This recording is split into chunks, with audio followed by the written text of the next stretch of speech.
آج ہم بات کریں گے پاکستان کے صوبوں کی. کتنی عجیب بات ہے کہ میں کینیڈا میں رہتا ہوں. یہاں کی آبادی 35 ملین ہے، یعنی تقریباً سمجھ لیں 2.5 کروڑ، 3 کروڑ کہہ لیجیے.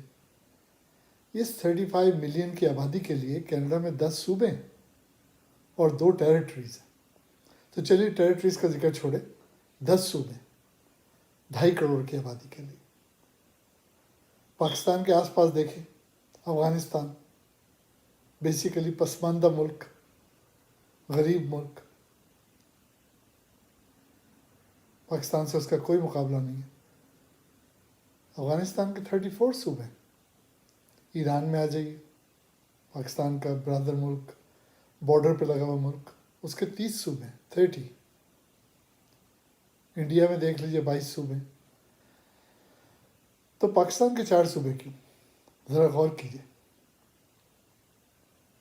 اور آپ یہ دیکھیے کہ پاکستان کی آبادی لگ بھگ 22 کروڑ ہے.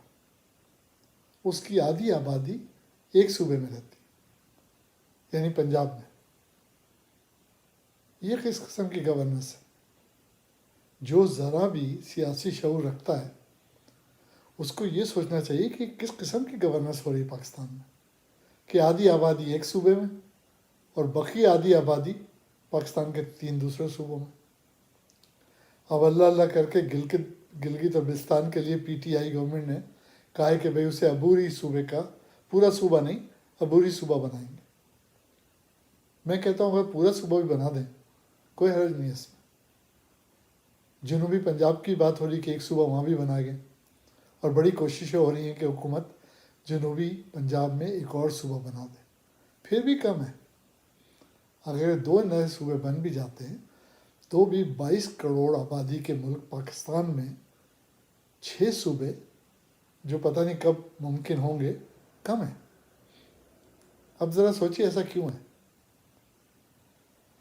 دیکھیں جب پاکستان بن رہا تھا تو قائد اعظم کی کس نے سپورٹ کی تھی پاکستان بننے میں؟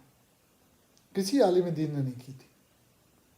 جن لوگوں کو پاکستان کی ہسٹری کا علم ہے ان کو پتہ ہوگا کہ مولانا ابوالکلام آزاد جو اس وقت کے بڑے لیڈر تھے، انہوں نے پاکستان بننے کی حمایت نہیں کی تھی، اور وہ پاکستان آئے بھی نہیں. اور بڑے اچھے علماء دین میں ان کا شمار ہوتا ہے. انہوں نے بڑی اچھی تفسیر قرآن لکھی ہے مولانا ابوالکلام آزاد نے. مولانا مودودی صاحب نے بھی حمایت نہیں کی تھی پاکستان کی. کسی عالم دین نے نہیں کی تھی. کیوں؟ اس لیے کہ عالم دین کو یہ اندازہ تھا کہ پاکستان بننے کے بعد بھی وہ ویسے ہی رہیں گے جیسے وہ ہیں. اور بلکہ دیکھا جائے تو دیوبند یا اور دوسرے جو علی گڑھ یونیورسٹی جو مسلم انسٹیٹیوشنز ہیں وہ انڈیا میں ہر طرف تھے، اور مسلمان کافی مذہبی آزادی ان کی تھی، کافی اچھے سے رہتے تھے. انگریز نے کبھی انٹرفیرنس نہیں کی. لیکن بہت اچھا ہوا پاکستان بنا. اور پاکستان نہ بنتا تو ہم لوگ آزاد فضا میں سانس نہیں لیتے. الحمدللہ قائد اعظم کا احسان ہے کہ انہوں نے اللہ کے حکم سے پاکستان ہم لوگوں کو دلایا، آزادی دلائی.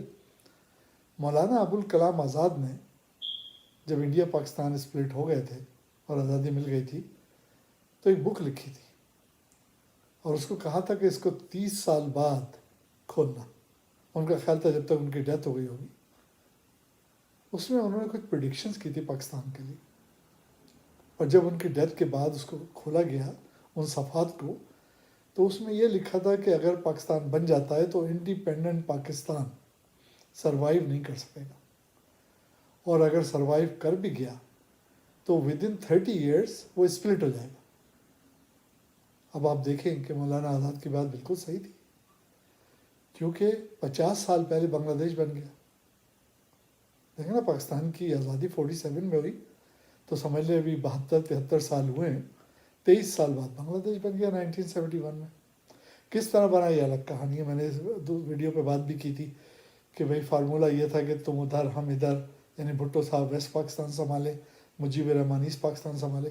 لیکن بہرحال پاکستان اسپلٹ ہو گیا تو مولانا ابوالکلام آزاد کی پیشن گوئی صحیح ہو گئی. اب کس کا انٹرسٹ تھا پاکستان میں؟ زمینداروں کا. انہوں نے پیسہ بھی دیا، قائد اعظم کو سپورٹ بھی کیا. کیوں؟ اس لیے کہ ولی بھائی پٹیل نے آلریڈی یہ اعلان کر دیا تھا کہ جب انڈیا انڈیپینڈنس ہوگا تو ہم کسی زمیندار کو 14 ایکڑ سے زیادہ زمین رکھنے نہیں دیں گے. یعنی انڈیویجولی 14 ایکڑ سے زیادہ ہندوستان میں کوئی بھی زمیندار زمین نہیں رکھے گا، حکومت لے لے گی. اور ولی بھائی پٹیل نے ایگزیکٹلی وہی کیا. انڈیا میں آج 14 ایکڑ سے زیادہ کسی کو زمین رکھنے کی اجازت نہیں ہے، جبکہ پاکستان میں ایسا نہیں ہے. پاکستان میں تو لاکھوں ایکڑ اراضی ہے. پاکستان کے غلام مصطفیٰ جتوئی صاحب جو ہیں، ان کے پاس تو اتنی زمین ہے کہ ٹرین ایک شہر سے دوسرے شہر تک چلی جاتی ہے. میرا خیال ہے نواب شاہ کے آس پاس ان کی زمین ہے، ان کی زمین ختم نہیں ہوتی. اور اب تو ماشاءاللہ میرا خیال ہے سب سے زیادہ زمین جو ہے وہ یہ کمینے نواز شریف اور زرداری وغیرہ کے پاس ہے. صوبے نہ بنانے کا بھی یہی ریزن ہے. آپ سوچئے صوبے بنیں گے تو پاور ڈیوائڈ ہوگی، حالانکہ زیادہ صوبوں سے گورننس زیادہ اچھی ہوتی ہے. اب دیکھیں نا، کینیڈا فرسٹ ورلڈ کا کنٹری ہے، اس میں 4 صوبے کیوں نہیں ہیں؟ بلکہ اگر دیکھا جائے تو 22 کروڑ کی آبادی میں پاکستان کے 4 صوبے ہیں، تو کینیڈا میں تو 2 ہی صوبے ہونے چاہیے. لیکن کیوں نہیں ہے؟ اس لیے کہ بیٹر گورننس کے لیے پاور کو ڈیوائڈ کرنا بہت ضروری ہے. اب وہاں کیا ہوتا ہے پاکستان میں؟ دیکھیں کراچی کی آبادی 3 کروڑ ہے ان آفیشیلی، سارا کراچی جانتا ہے. لیکن سندھ حکومت بدماشی کر رہی ہے کہ پراپر سینسس ہونے نہیں دیتی، کیونکہ ان کو یہ پتہ ہے کہ ایک دفعہ پراپر سینسس ہو گیا اور کراچی کی 3 کروڑ کی آبادی ثابت ہو گئی تو پروونشل اسمبلی میں ان کی سیٹیں بڑھ جائیں گی. اور اگر پروونشل اسمبلی میں سیٹیں بڑھیں گی تو اس کا مطلب یہ ہے کہ ہو سکتا ہے کراچی کا جو پروونشل ممبر آف پارلیمنٹ ہو وہ وزیر اعلیٰ بن جائے. تو گورننس تو گئی پھر پیپلز پارٹی کے ہاتھ سے. یہ جو جمے بیٹھے ہیں اس کی ایک وجہ ہے، اللہ کرے کہ کسی دن عمران خان یا فیڈرل گورنمنٹ کو ہوش آ جائے اور وہ کراچی کے لوگوں کے ساتھ انصاف کرے اور سینسس کرا دے پراپرلی. اور جس دن 3 کروڑ کی آبادی ثابت ہو گئی، یہ مراد علی شاہ کی کیا حیثیت ہے یا زرداری کی کیا حیثیت ہے کہ سندھ پہ گورننس کر سکے؟ کیونکہ کراچی کے علاوہ تو سندھ کچھ ہے ہی نہیں نا. کراچی تو ہب ہے، بزنس ہب ہے، پورے پاکستان کو فائنینشلی سپورٹ کرتا ہے، سب سے زیادہ ریونیو وہاں سے آتا ہے. باقی سندھ میں تو زمینداری ہوتی ہے، تو بیکار ہے. مطلب آپ کے پاس پیسہ ہے، آپ دنیا میں جان سے جو مرضی بنا لیں. اب کینیڈا میں آپ دیکھیں نا، ہماری زیادہ چیزیں باہر سے آتی ہیں. یہاں تو جو ہمارے کسان کاشتکار ہیں، میری اطلاع کے مطابق گورنمنٹ ان کو گرانٹ دیتی ہے کہ بھائی بہت زیادہ نہیں اگاؤ.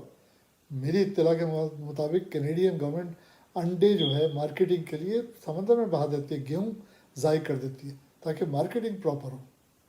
جہاں تک مجھے پتہ ہے، ہو سکتا ہے میں غلط ہوں، میں فارمر نہیں ہوں، لیکن میری اطلاع کے مطابق یہ کنٹرولڈ فارمنگ ہوتی ہے.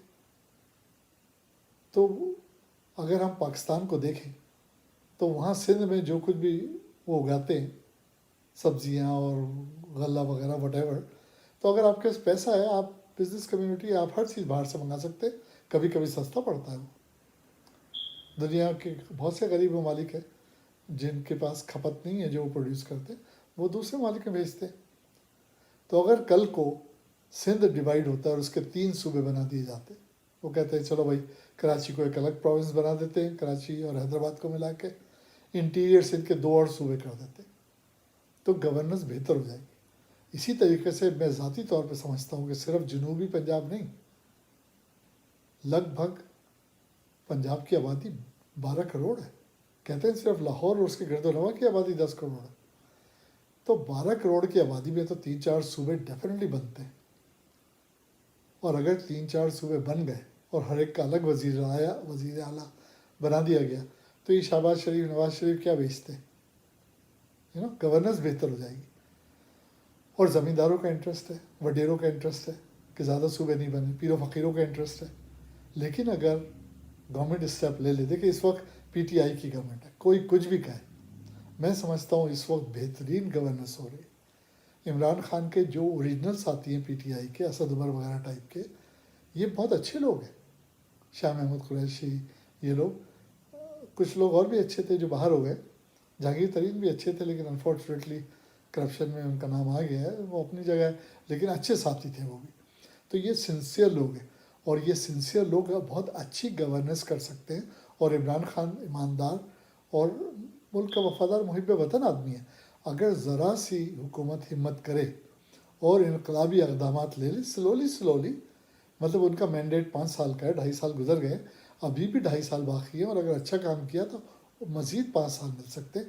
اس میں ملک کے صوبے بڑھائے جائیں، شروع میں کم از کم 10 پروونس بنائے جائیں، اور پرٹیکولرلی پنجاب اتنا بڑا صوبہ، اس کے تو 4 صوبے لازمی ہونے چاہیے، سندھ کے بھی 3 صوبے ہونے چاہیے، جو خیبر پختونخوا ہے اس کے بھی 2 صوبے ہونے چاہیے، اور بے شک بلوچستان کو آپ رہنے دیں، حالانکہ بلوچستان بہت بڑا، اس کا بھی صوبہ بننا چاہیے۔ 10 صوبے سے اسٹارٹ ہونا چاہیے کم از کم۔ پریزنٹ گورنمنٹ کو چاہیے کہ 10 صوبے کر دے، اس سے بیٹر گورننس ہوگی، اس سے میں سمجھتا ہوں پاور ڈیوائڈ ہونے سے چیک اینڈ بیلنس اچھا ہوگا، اور میری دعا ہے کہ ایک دن ایسا ہو جائے، اور میں سمجھتا ہوں یہ بہت امپورٹنٹ ہے، اس بات کو آگے بڑھانا چاہیے۔ آپ لوگوں کو بھی جو سننے والے ہیں، اپنے تئیں جتنا بھی کر سکیں اس کے لیے کوشش کرنی چاہیے۔ اگلے ویڈیو تک کے لیے فی امان اللہ۔